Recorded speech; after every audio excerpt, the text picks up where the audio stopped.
Hi,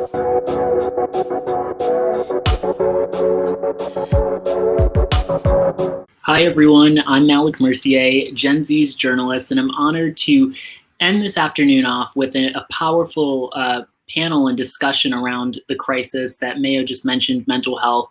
We know that Black youth often face the brunt of the crises that are happening around our world, and that because mental health doesn't exist in a silo, right? In the last panel, they were talking about all of our issues being very intersectional and our identities being intersectional.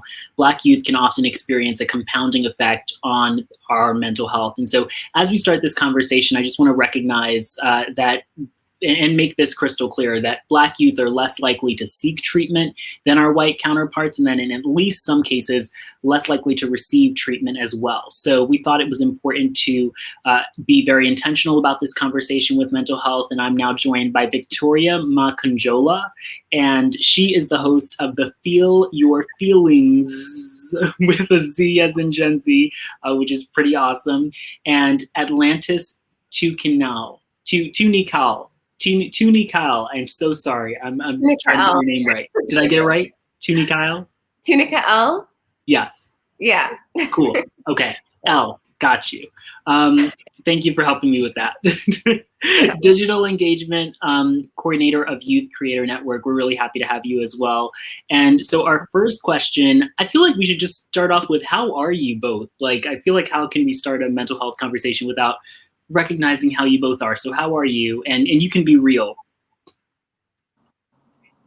Yeah, I'll just go ahead and start. It's been rough. I recently just graduated from college, so post-grad depression and anxiety has definitely been real. But I know I'm not the only person experiencing this, but yeah, it's been tough, and I'm kind of just going through each day as I can and taking it one day at a time. Yeah, same here. Congratulations on graduating, by the way. I graduated last year and I still have post-grad anxiety, so that's completely understandable. Yeah, but overall, I think that I'm doing relatively well, making sure, to reach out to loved ones when I'm feeling, overwhelmed or anxious or down. But overall, doing pretty okay. Yeah, thanks for asking. Yes. Yeah, no, it's important, and congratulations, Victoria, on your graduation, and Atlantis too. I feel like being a year out is not that long, so yeah, so we can dive in. Glad to hear you both are managing, but also I think viewers will appreciate that you just recognize too that it's been hard and that it's not always easy. And the past year especially has been that for, I'm sure, many people out there. So what steps do you think need to be taken in order to destigmatize mental health within Black communities? Yeah, I'll go. Sorry, I should choose. That's a great question, and I think that having the tough conversations about mental health in our communities is a great starting point, because we do need to talk about it in order to destigmatize it. So I think just being open to having the conversation and asking people how they're feeling and how they're doing in an honest and a genuine way can really start to kind of break the stigma and break the glass and break the ice of having to beat around the bush of the awkwardness of talking about like how we're doing, but like how we're actually feeling and doing.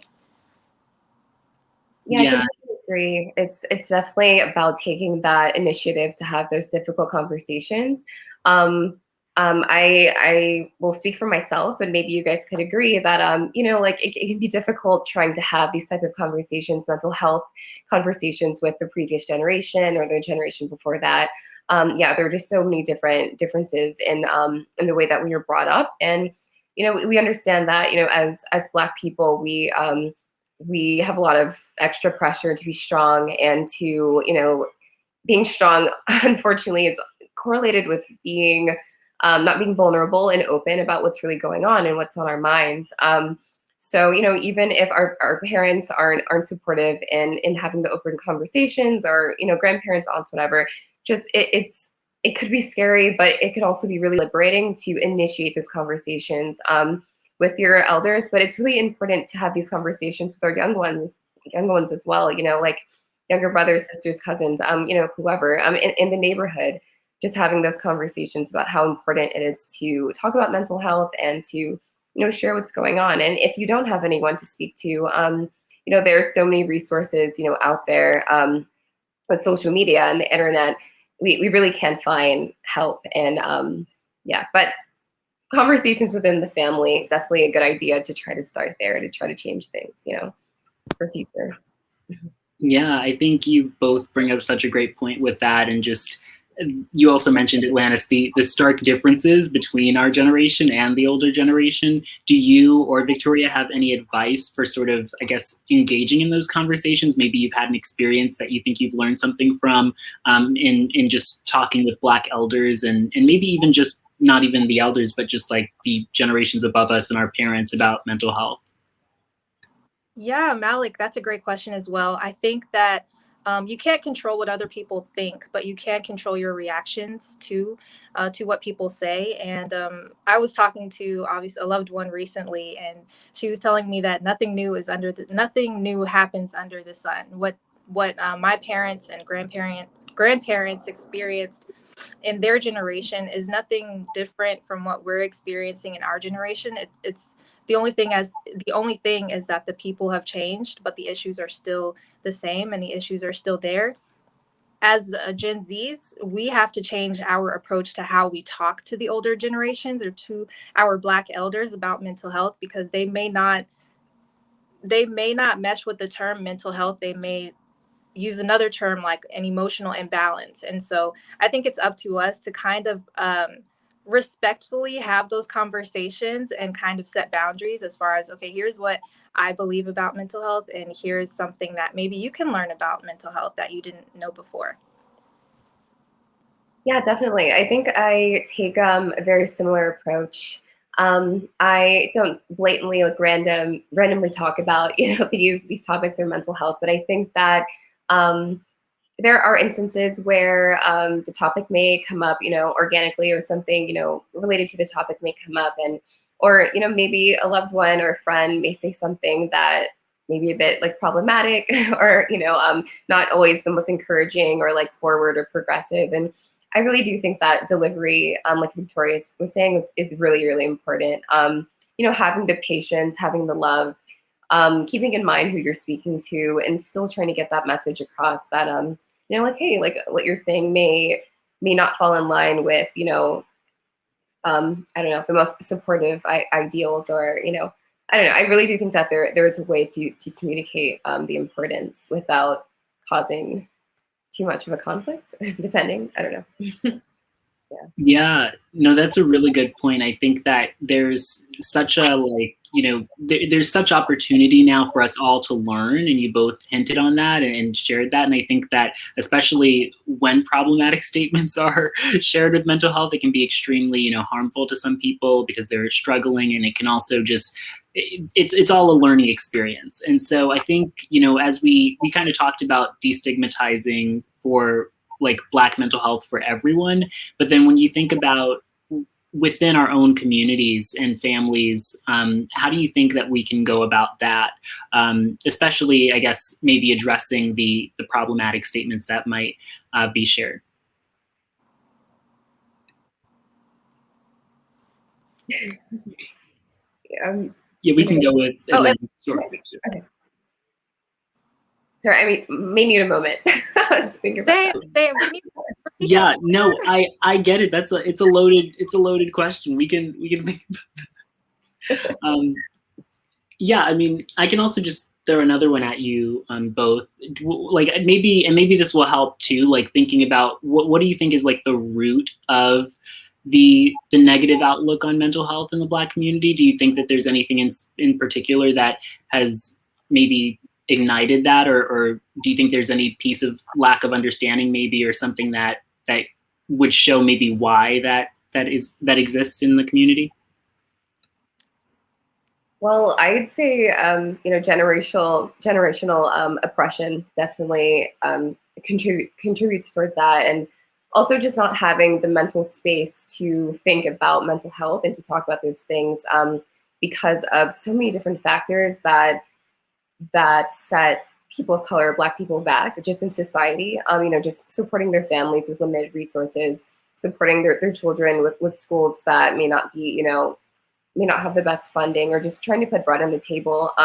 When you're thinking about real life things, that and having to live through a society that's failed you, sometimes that doesn't leave a whole lot of room to talk about how you're really feeling. And yeah, so I really don't think that it is our fault, that, that this has been instilled in many of our families, that, being vulnerable is weakness, work hard and don't show, any emotion. Because we have this like mentality that you just have to like, crawl your way to the top, climb your way to the top by any means necessary. And I really do think that that contributes a lot towards just generational setting back, these conversations, really important conversations. Yeah, I have to say I agree with everything Atlantis said. Yeah, being a Gen Z Black young person, definitely grew up not really talking about mental health or the stigma associated with it. So the root and why people didn't really, or why people are kind of hush hush about talking about it, is just kind of lost on me, to be honest. And I think it's kind of sad, because we are raised to act like, you have to be 2 times better, or this much better than your peers. And that just kind of puts a lot of pressure on us as young people, and growing up with having to deal with, okay, I have to be 2 times better in this area and in this subject, and if I'm not, what does that mean? And that's something I feel like we're still kind of trying to answer as well, going forward in the future. And I hope that we can get to the root issue of why. But definitely, yeah, like watching movies growing up, you just kind of think, well, that's for crazy people, or you put a stigma on it. So yeah, it's a big question. I hope we can continue answering it in the future, but still figuring it out. To be honest. I love that. And I think that's, a great note to end on, that, like, we're all figuring this out as we go. It's not like, especially I feel like mental health, it's not planned out. I remember interviewing someone who worked chief clinical officer of a rehab facility, and she was just saying, like, there's no moment where you pump people out of the oven and they're done with mental health, right? It's just over. And so it's very much a journey. And I think that's a perfect note to end on. So I'd love to give our audience a call to action from you two. What do you think are some accessible mental health resources that we can provide Black youth in America? That's a big question, but if there's any resources or anything maybe you've learned along your journey, that can be helpful too. I actually have a short list of 3 really awesome resources. So the National Institute of Minority Health, it's a really great website for getting resources specifically for young Black men in particular. So yeah, therapy, counseling, sports programs, all types of things are on this website, the National Institute of Minority Health. Also, this is like a podcast that I really love, Minding My Black Business. It is geared towards young Black people, like teens, young 20s. So it's basically like just giving like advice on how to be an entrepreneur and handle your finances and starting your own businesses. And it's really cool. It's not boring at all. It's super engaging. I really do think that young people would enjoy it. Also, The Safe Place. It's an app. It's an app geared towards Black youth. Again, it's like a therapy type app, but yeah, a little bit like easier. Like the interface is very like simple. The app is super easy to navigate, but yeah, it's just like a therapy app for Black youth. So yeah, those are just some resources that I gathered this week. That's great. I'm definitely going to check out that Minding My Black Business podcast. Yeah, good. Podcast suggestions myself. So there's a Therapy for Black Girls, which is hosted by Dr. Joy Harden Bradford, and she's a clinical health psychologist or licensed therapist. And Hot Happy Mess, which is one of my favorites. It's hosted by Zuri Hall. She's a journalist. She used to report for E! News, and she just talks about her career and how she has an episode about how she dealt with mental health in her career. There's another really great podcast called The Pep Talk by Breenie Lee, and she's a YouTuber. from London, who I really love, and I really like listening to her motivation. You can also check out my podcast. It's called the Feel Your Feelings podcast. It's on Anchor FM. And you can also go to Spotify and check it out on there. And what else? Yeah, I wanted to mention this foundation, this nonprofit organization that Taraji P. Henson recently launched. She launched a mental health program for students, for Black students specifically, and it's through her nonprofit, the Boris L. Henson Foundation. So I would definitely check that out to see if that might be something that you or family members school qualifies for, or program qualifies for. So yeah.